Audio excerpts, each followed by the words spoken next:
মাত্ৰ 500 টকাত মই 4খন ব্লেংকেট লৈ আহিছোঁ গাইজ। এয়া কিনা যে কিমান দিন হ'ল, বাপৰে কি দিন পাৰ হৈছে। এইকেইটা দিনৰ মই আকৌ ভাবিবও নোৱাৰোঁ। খুব বেয়া সময় পাৰ হৈ থকাৰ কাৰণে কিছুমান বস্তু মই লেটকৈ দিবলগীয়া হ'ল। এইখন হৈছে ফাৰ্ষ্টখন ব্লেংকেট, মাত্ৰ 516 টকা লৈছে।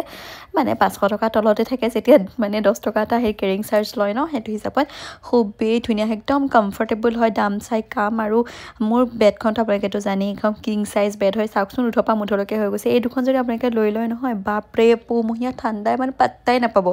ঠাণ্ডা গাত নোসোমাব বুলি কৈছোঁ গাইজ, ইমানেই বেছি ধুনীয়া হয়।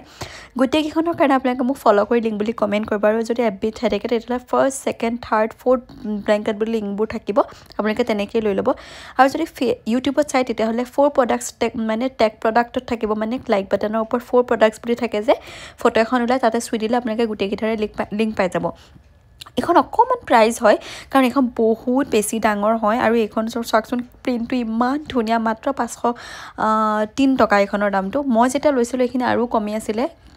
বহুতেই ধুনীয়া হয়। যিহেতু এটা উইণ্টাৰ মানে চেল চলি আছে, আপোনালোকে এতিয়াই লৈ লওক, দেৰি নকৰিব খালি। বহুত ধুনীয়া হয়। মোৰ ফালৰ পৰা মই 200% ৰিকমেণ্ড কৰিছোঁ, আপোনালোকে এতিয়াই লৈ লওক।